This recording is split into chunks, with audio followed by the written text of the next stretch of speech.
Hey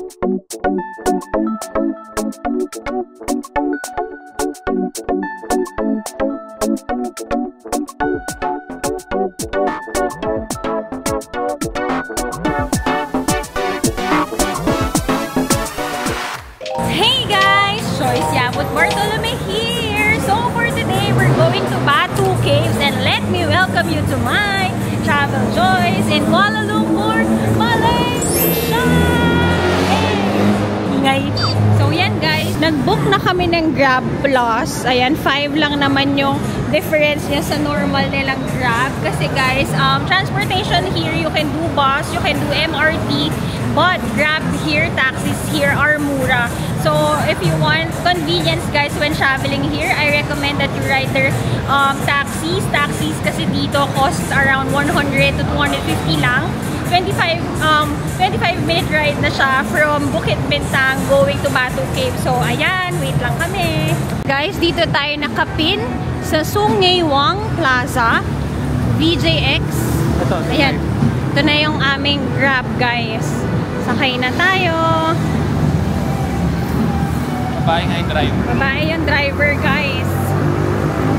Yan. Sakay na kami. Hello! Ang galing, babae yung ating driver. Yan. Waze din sila dito. 30-minute ride going to Batu Caves. Guys, sa may Sungei Plaza din yung gusto kong kainan. Kunafa fingers. Sikat yan, guys.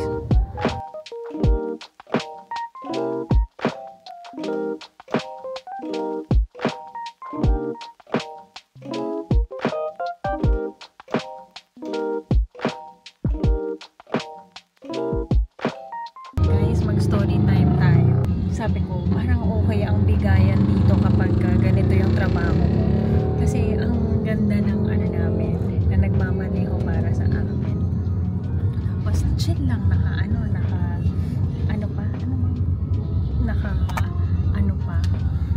sabi ko, parang okay to sabi ni Lelo. Ito daw yung dream niya, na-remember niya, diba? Dati. Sabi ko talaga mag-drive ako para pag extra time ko ng weekend. Extra manya. Alam nyo ba guys, fun fact also, si Zelo, nung pre-pandemic, nag-carpool yan. Di ba? Yun yung ginagamit kong pondo for my everyday, tas may savings pa yun. So yung sweldo ko sa office, hindi siya nagagalaw at all. Carpool ko parang 600 going to the office, 600 going home, 2 per day. Lahat na yun? Lahat na yun kasi ako yung naka-SUV. Tapos lagi akong punuan. Pinag-aagawan ako dati sa BGC. Ganun. Siya, comment down below sa mga nakapagpa-carpool kay Zelo. Pinag-aagawan niya pagka-ubos na yung slot. Minsan pinapalanangan nila magka-siklip yung nakakuha ng slot. 1, 2? 1, 2 kasi 100 each. Yes. Hindi. Yun na yung nakukuha ko everyday. Paano yung panggas? Minus doon? Wala pa. Pwede na rin. Ang tipid mo naman. Kasi sa 1, 2 na yun, 200 Starbucks ka agad. Okay. Magkano lang pagkain ko, tsaka dinner. Breakfast sa bahay. Okay. So, madami ang nakikita. Tapos yung sweldo ko, hindi ko nagagawin. Kaya nga lang nag-asawa siya ng malakas kumain ngayon, guys. Yun, galaw na galaw. So, hindi na agad. So, ito na guys. Andito na tayo. Malapit na tayo. So guys, nakababa na kami. Yung Grab namin nakaalis na. So, we're already here at Batu Caves. Third entrance nga lang kami pumasok, guys. Parang dito talaga sila pumapasok. Dito talaga. Kasi, ayun nandun sa, ayun yung pinaka-temple nila. Ano to kasi, may religious, nila to. Parang temple, cave nila. So, let's make sure na, may balabal kayo, may sleeves, and naka-pants kayo going here. Ayan. Buti ready tayo, may scarf tayong dala. So, ayan guys, fun fact also, maraming monkeys dito. So, ayan pa lang Ayan guys. Oo nga be cautious din kayo kasi ang mga monkeys nila dito nandyan lang Gosh! And guys, andyan lang yung mga monkeys nila. Parang kamukha pa rin ni Aki yung mga monkeys. Ba't ganun? Ito yung side, sa third entrance guys, kapag gusto nyo pumasok sa cave. Kami naman, hindi naman kami pupunta doon ni Jello. Ayan. Dito tayo, lakad tayo towards doon. No shoes. Ah. So, ayan guys. Again, what if iniwan mo yung shoes mo doon sinuot mong mami? That I'm not sure. Ayan, mayong tayo guys kasi if you're going here, 1 PM is not the best time to come. Bakit? Ang init syempre. Tirik ang araw. Eh dahil nga si Jello ay may mga ganap kaninang umaga, hindi tayo agad nakalabas. So, ayan, syempre, at your own pace and time na lang tayo. So, ayan guys, pagdating natin doon sa pinakakilalang spot ng Batu Cave, share ko sa inyo ang mga fun facts dito, ang history niya. Ang ganda dito. Pwede mong tanggalin yung shoes mo. I'll wait for you kasi baka pagbalik mo na-shot na ng mami. Me? Hindi, okay lang ako. O sige, pakita ko sa kanila. Yeah. Nakalagay dito kasi this area is Bini. For Bini in Malaysia. Ang cute! Ayan guys, this is a place to worship. So, iwan natin ang shoes. Si Jello kasi, babantayan niya yung shoes ko, baka makain ng monkey. Ayan, lakad tayo. Ang religion pala dito guys is Hindu. I'm not sure if pwede mag-picture dito na lang tayo mag-picture sa sa facade. So ayan. Ito guys. Ayan. Ayan siya. Ayan si Jello.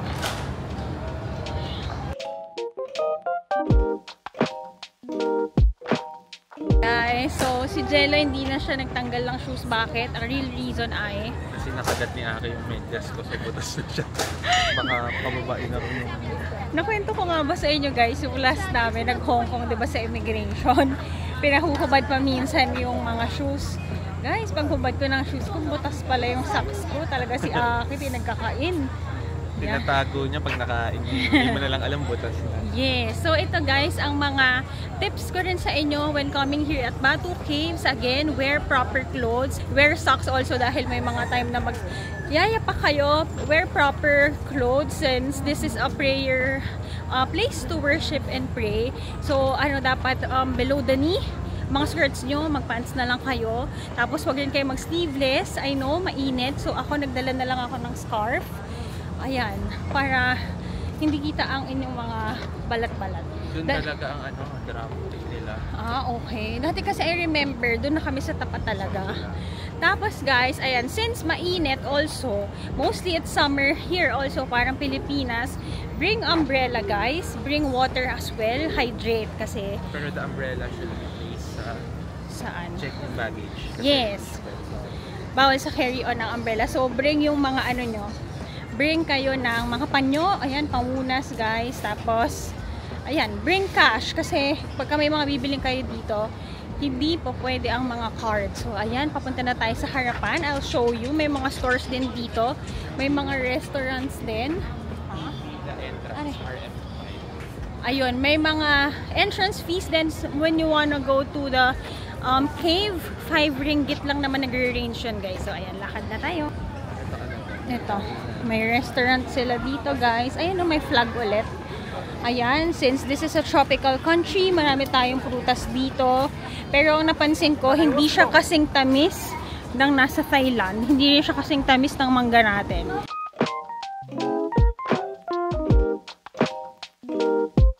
May chika time ako sa inyo. Alam nyo bang may trauma rin ako sa monkey? Di mo pa ito alam, honey? Wala, daming birds, daming pigeon. Andiyan, no? Wala baka pupuan tayo ng pigeon. Huwag tayo dyan. Ayan, alam nyo ba guys, saglit, nung bata pa ako, parang may nag-invite sa akin ng mga family friend mag-Bible study. Ngayon, nagpunta kami dun sa parang bahay na magba-Bible study, guys. May monkey doon. Ako naman si hawak sa buhok. Tapos yung cage ng monkey, napalapit ako doon. Guys, hinila ng monkey yung buhok ko talaga naman. Sabunutan levels kami. So, ayan, naalala ko lang nung nakita ko sila dito. Kita nyo tong tree dito. Grabe ang ayun, nagpupupo na nalaglag. Ayan.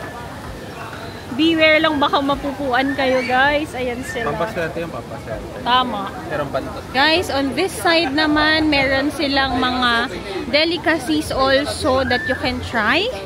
Ito na tayo. Ayan na ang kanilang famous landmark. Pasyal-pasyal tayo. Very colorful din. So, ayun, ang mga nabasa natin about sa Batu Caves, guys, is this is a place to worship and to honor the Lord of War, the God of War. So, ayan. Tapos, makita nyo guys, ito, tingnan nyo. Very colorful, no? Yan. Nagliliparan lang guys ang mga pigeon nga ba to? Oh my God, ang dami nila. Ang galing. Ayan sila. Ayan guys. Ayan na. Ito na, ang famous landmark. And, kita nyo, ito ang magiging challenge natin kay Jello. Kung aakyat ba. Kung aakyat ba kami, there are 272 steps going up. Tapos pag akyat nyo doon, di doon, dyan guys. Pag akyat nyo, cave na siya. May place doon to worship. Tapos may entrance din siya. So, ayan. Dito na tayo. Ang laki niya guys. So, dito pa lang tayo sa harapan. So, ayan. Before, in 2017, nakapunta na ako. Inakyat ko rin yun. Pero ngayon, tingnan natin. At dahil nga mainit, no? Okay guys, approaching. So guys, tayo ay magte-take ngayon ng challenge. The 272 Staircase Challenge. So, ayan. Pakita ko sa inyo. Aakyatin natin. Ayan. Ayan. Diba? Ang ganda, diba? Abangan! So, yan guys. Maglalakad na tayo. Let's take the challenge. Sabay-sabay tayo magbilang, ha? Samahan nyo ko. Bibilangin natin ang mga steps, okay? Approaching na. Ayan na. Sila rin, nagdadasal-dasal na sila kung okay ba. So, ito rin pala guys, instructions to be prohibited. Honey, bawal ka dito. Bawal daw tumakbo. Bawal si Jello. Bawal si Aki dito. Kung wala kayong scarf, katulad kong nakapagdala, ayan, hindi ko alam paano pa sabihin yun. You can rent a scarf here. Rent nga ba? Walang nakalagay ng pressure. Baka they just lend you. So, ito na guys. Kinakatakot ko na. Ayan na siya. Guys, may napagalitan na agad dito kasi naka-shorts. So, above the knee, palda, shorts, bawal. You get scarf dito para naman respect nyo ang kanilang place to worship. So, ayan kami. Naghihintay lang kami ng lakas ng loob para umakyat dito.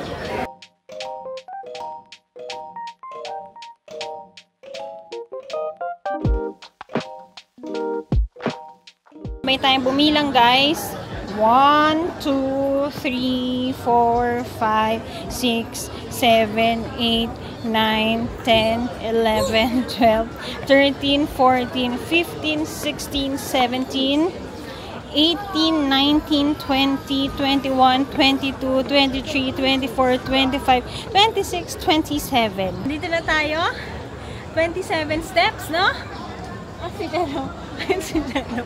Guys, nag-retreat na siya. So, 27 times 10 yun na lang, guys. Ha? Plus 2. Tama ba? 272 steps. At makakarating din kayo, guys, sa Rurok ng Tagumpay. Given sa init ng araw na ito. Ayan ang inyong view. Diyan tayo nang galing. Galit yung monkey. Ayan, gagalit sila dun sa kanila. So, ayoko nang dumiretso. So, yan.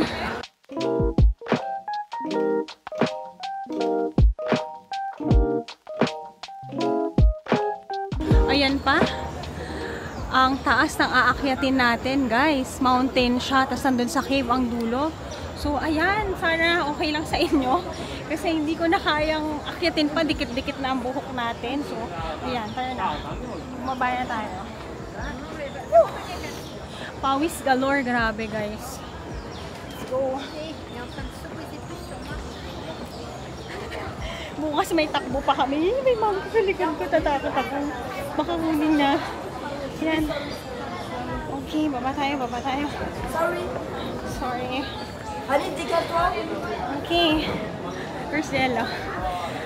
And we're back. Ayan siya. Na-save niya ang pawis. Ang energy ko sa marathon.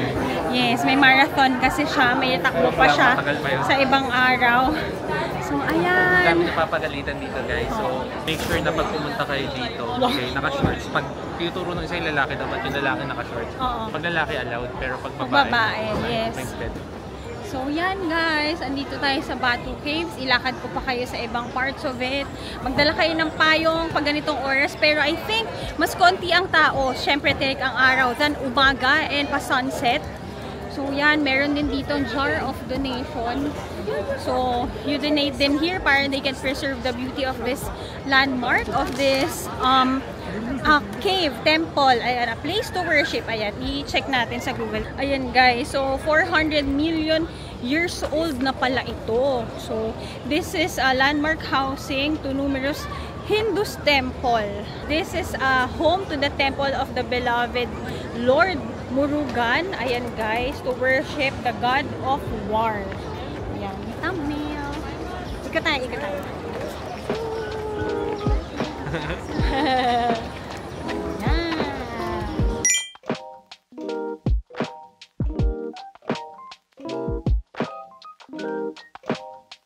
Guys, mga ganitong oras para kayong masusunog talaga sa init. Ayan o. Woo! Woo!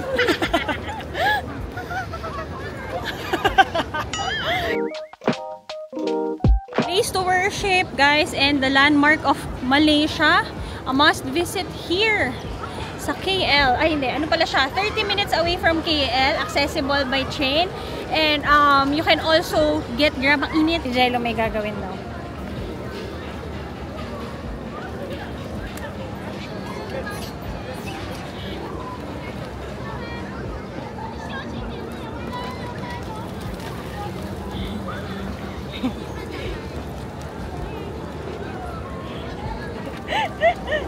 Happy siya. Are you happy? Ginulo ko sila guys. Okay, and we're done. So yun guys, hindi na tayo umakyat ha. Mabait o. Mabait naman. Parang mukha pa rin silang aso sa paningin ko. So yun guys, a must visit dito of course. Itong pinakakilalang place to visit here in Malaysia. Ayan, may mga restaurants din around. I'll show you also. Dapat mag-ice cream tayo. Ako gusto ko parang soft drinks kahit hindi ako nagsusoft drinks. Gusto ko ng carbonated. Ganun yung feeling ko. Ayun o. Meron dito, hindi kapasok tayo. So guys, ayan. Kapag nauuhaw kayo, nagugutom kayo, meron din naman place to stay. Let's go.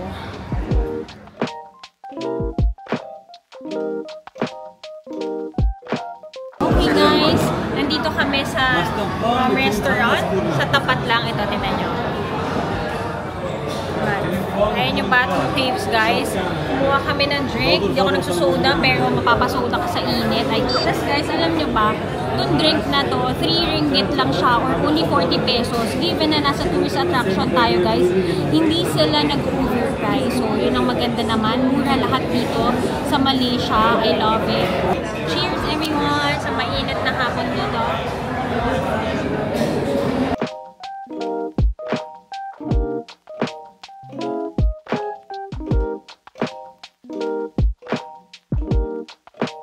Guys, beside the restaurants na ininuman namin, meron din silang mga souvenir shops.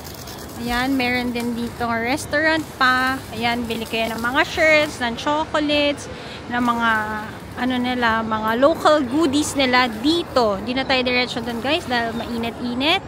So, ayan, this is the look of Batu Caves. So, ganyan lang siya guys. Ayan, open area.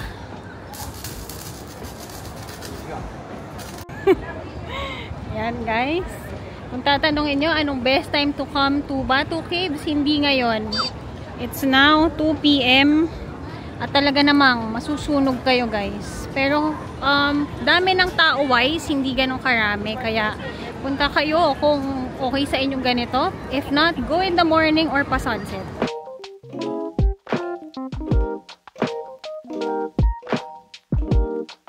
Meron din dito guys mga naka-park na bus, yung mga naka-tour. Pero tayo mag-grab lang tayo guys, dun tayo sa entrance na yan magpa-pick up. Had tayo guys. Ito yung entrance, pakita ko sa inyo. Ayan, ayan ang Batu Caves. Ayan, ito kami. Let's, nakakahilo yung init o dahil umikot ako. Okay. Let's go. Okay guys, ayan, nakabook na kami ng Grab Plus. Ayan, yan, ano siya, hindi siya yung taxi. Yun, yung mga parang Vios nila. So, we're heading to Chinatown now. Hintay lang kami kung saan.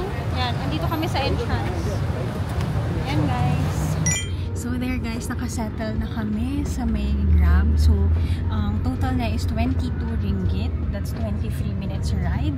Going to Petaling Street or their Chinatown. So, yan guys, ang mura lang. Parang 300 pesos lang for your convenience, lalo na ganito mainit. You don't need to ride their MRTs. So, ayan. If marami rin kayo, highly recommended up until 4, no? Pwede 4 dito.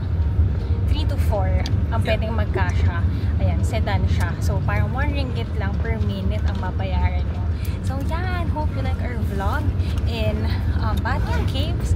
Next stop, we're heading to Petaling Street, their Chinatown here in Malaysia. So, see you on the next vlog, guys. Don't forget to like, share, and subscribe to my channel and follow all my social media accounts at Yabut Joyce Ann on Instagram and JY on TikTok. Ayan, check out my Instagram accounts to see yung photos na tinake ni Jello. Thank you naman. Kahit yung mga photos niya, may maraming photo bomber. So, yan. Also, show